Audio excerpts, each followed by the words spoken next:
Hello friends, welcome to my YouTube channel. ತುಂಬ ಜನ students government ಎಕ್ಸಾಮ್ಸಿಗೆ prepare ಆಗ್ತಾ ಇದ್ದಾರೆ. ತುಂಬ ಜನ ಡ್ರೀಮ್ ಆಗಿರುತ್ತೆ ನಾವು ಗೌರ್ಮೆಂಟ್ ಎಕ್ಸಾಮ್ಸ್ನ ಪಾಸ್ ಮಾಡಬೇಕು ಅಂತ. ನಾನು ಕೂಡ ಸುಮಾರು 3 ವರ್ಷದಿಂದ UPSC ಎಕ್ಸಾಮ್ಸಿಗೆ ಪ್ರಿಪೇರ್ ಆಗ್ತಾ ಇದ್ದೀನಿ. ಲಾಸ್ಟ್ ಇಯರ್ KS ಎಕ್ಸಾಮ್ಸಲ್ಲಿ ಪ್ರಿಲಿಮ್ಸ್ ಪಾಸ್ ಮಾಡಿದ್ದೀನಿ. ಇವಾಗ ಮೇನ್ಸ್ ರಿಸಲ್ಟ್ಸ್ ಎಲ್ಲ ವೆಯ್ಟ್ ಮಾಡ್ತಾ ಇದ್ದೀನಿ. ಲಾಸ್ಟ್ ಇಯರ್ ಆದ PDO ಎಕ್ಸಾಮ್ಸಲ್ಲೂ ಕೂಡ HK ಮತ್ತು ನಾನ್ HKಯಲ್ಲಿ 1:3 ಲಿಸ್ಟಲ್ಲಿ ನನ್ನ ಹೆಸರಿದೆ. ಮೇ ಬಿ ನೆಕ್ಸ್ಟ್ ಮಂತ್ವರೆಗೂ ಅದು ರಿಸಲ್ಟ್ ಕೂಡ ಬರ್ಬೋದು. ನನ್ನ ಎಕ್ಸ್ಪೀರಿಯನ್ಸ್ ಪ್ರಕಾರ ಮೋಸ್ಟ್ ಆಫ್ ದ ಸ್ಟೂಡೆಂಟ್ಸು ತಪ್ಪು ಮಾಡ್ತಾ ಇರೋದೆ ಪ್ರಾಪರಾಗಿ ಅವ್ರು ರಿವಿಷನ್ ಮಾಡೋದಿಲ್ಲ ಮತ್ತು ಪ್ರಿವಿಯಸ್ ಇಯರ್ ಕ್ವಶನ್ಸನ್ನು ಎನಲೈಸ್ ಮಾಡೋದಿಲ್ಲ. ರಿವಿಷನ್ ಅಂತ ಅಂದರೆ ನಾವು ಅಟ್ಲೀಸ್ಟ್ ಎಕ್ಸಾಮ್ಸ್ ಡೇಟ್ ಬಂದಿದೆ ಅಂತಂದರೆ ನಾವು ಅಟ್ಲೀಸ್ಟ್ 3 ಟೈಮ್ಸ್ ಆದರೂ ಪ್ರಾಪರಾಗಿ ರಿವಿಷನ್ ಮಾಡಿರಬೇಕು. ಒಂದು ಸತಿ ನಾವು ಒಂದು ಟಾಪಿಕ್ನ ಹಾಗೆ ನೋಡ್ಕೊಂಡು ಓದ್ತಾ ಹೋದರೆ ಸೆಕೆಂಡ್ ಟೈಮು ಆ ಟಾಪಿಕ್ನ ನಾವು ಹೆಡ್ಡಿಂಗ್ ಹಾಕಿ ಅದರಲ್ಲಿ ನಮ್ಗೆ ಏನೇನು ನೆನಪು ಬರ್ತಾ ಇದೆ ಅಂತ ಆ್ಯಕ್ಟಿವ್ ಆಗಿ ರಿಕಾಲ್ ಮಾಡಬೇಕು.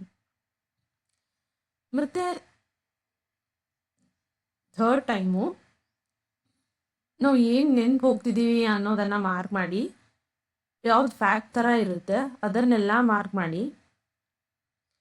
ಲಾಸ್ಟ್ 3-4 ಡೇಸ್ ಇದ್ದಾಗ ಆ ಫ್ಯಾಕ್ಟನ್ನು ನಾವು ಯಾವ್ದು ಬರಿತಿದ್ದೀವಿ ಅದನ್ನು ರಿವಿಷನ್ ಮಾಡ್ತಾ ಹೋಗಬೇಕು.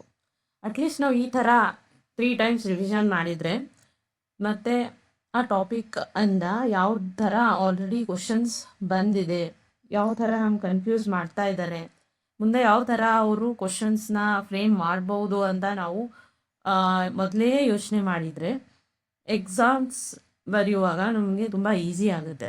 ಆ ಟಾಪಿಕಿಂದ ಓಕೆ ನಂಗೆ ಈ ಟಾಪಿಕ್ ನಾನು ಆಲ್ರೆಡಿ ನನಗೆ ಗೊತ್ತಿದೆ, ಈ ಥರ ಕ್ವಶನ್ಸ್ ಆಲ್ರೆಡಿ ಕೇಳಿದ್ದಾರೆ ಅಂತ ನಮ್ಗೆ ಗೊತ್ತಿದೆ, ಮುಂದೆ ಯಾವ ಎಕ್ಸಾಮ್ಸ್ ನಾವು ಬರೆದಾಗ ಆ ಎಕ್ಸಾಮ್ಸ್ನ ಫೇಸ್ ಮಾಡೋದು ತುಂಬ ಈಸಿ ಆಗುತ್ತೆ. ಅಂದರೆ ಬೇರೆ ಸ್ಟೂಡೆಂಟ್ಸಿಗೆ ಕಂಪೇರ್ ಮಾಡಿದರೆ ನಮ್ಗೆ ಎಕ್ಸ್ಟ್ರಾ ಹೆಚ್ಚಲ್ಲಿ ಇರ್ತೀವಿ, ಅಟ್ಲೀಸ್ಟ್ ಒಂದು 10 to 15 ಮಾರ್ಕ್ಸ್ ಎಕ್ಸ್ಟ್ರಾ ಬರುತ್ತೆ ನಮಗೆ. ಸೊ ಆ ಇಂಟೆನ್ಷನಿಂದನೇ ಈ ಕ್ಲಾಸಸ್ನ ಸ್ಟಾರ್ಟ್ ಮಾಡ್ತಾ ಇರೋದು.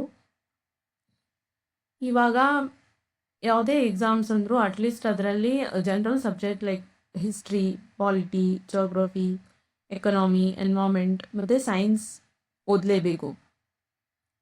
ಸೊ ಆ ಟಾಪಿಕು ಅಟ್ಲೀಸ್ಟ್ ಒಂದೊಂದು ಸಬ್ಜೆಕ್ಟು 15 to 20 ಡೇಸ್ ರಿವೈಸ್ ಮಾಡಿ ಆ ಸಬ್ಜೆಕ್ಟಿಂದ ಯಾವ್ಯಾವ ಥರ ಆ ಟಾಪಿಕಲ್ಲಿ ಏನು ಕ್ವಶನ್ಸ್ ಆಲ್ರೆಡಿ ಕೇಳಿದ್ದಾರೆ, ಎಕ್ಸಾಮ್ಸ್ ಲೈಕ್ UPSC ಆಗಿರ್ಬೋದು, KS ಎಕ್ಸಾಮ್ಸ್ ಕಂಡಕ್ಟ್ ಮಾಡ್ತಿರೋ ಲೈಕ್ PDO ಎಕ್ಸಾಮ್ಸ್ ಆಗಿರ್ಬೋದು ಅಥವಾ KE ಕಂಡಕ್ಟ್ ಮಾಡ್ತಿರೋ ಎಕ್ಸಾಮ್ಸಲ್ಲಿ ಯಾವ್ಯಾವ ಥರ ಈ ಟಾಪಿಕಿಂದ ಆಲ್ರೆಡಿ ಕ್ವಶನ್ ಕೇಳಿದ್ದಾರೆ ಅಂತ ನಮ್ಗೆ ಒಂದು ಸತಿ ಗೊತ್ತಾದರೆ ಸೊ ನೆಕ್ಸ್ಟ್ ಟೈಮ್ ಆ ಥರ ಕ್ವಶನ್ಸ್ ಕೇಳಿದಾಗ ನಮಗೆ ಬೇಗನೆ ನಾವು ಮಾರ್ಕ್ ಮಾಡಿ ನಮ್ಮ ಟೈಮ್ನ ಸೇವ್ ಮಾಡ್ಬೋದು ಮತ್ತು ಆ ಟಾಪಿಕಲ್ಲಿ ಮತ್ತೆ ಆ ಕ್ವಶನ್ ತಪ್ಪಾಗೋದೇ ಇಲ್ಲ.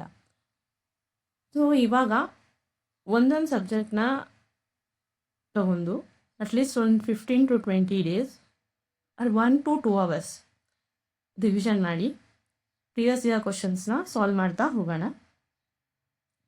ನಿಮ್ಮ ಫ್ರೆಂಡ್ಸ್ ಯಾರ್ಯಾರು ಗೌರ್ಮೆಂಟ್ ಎಕ್ಸಾಮ್ಸಿಗೆ ಪ್ರಿಪೇರ್ ಆಗ್ತಾ ಇದ್ದರೆ ಅವ್ರ ಜೊತೆ ಕ್ಲಾಸಸ್ಸನ್ನು ಶೇರ್ ಮಾಡಿ.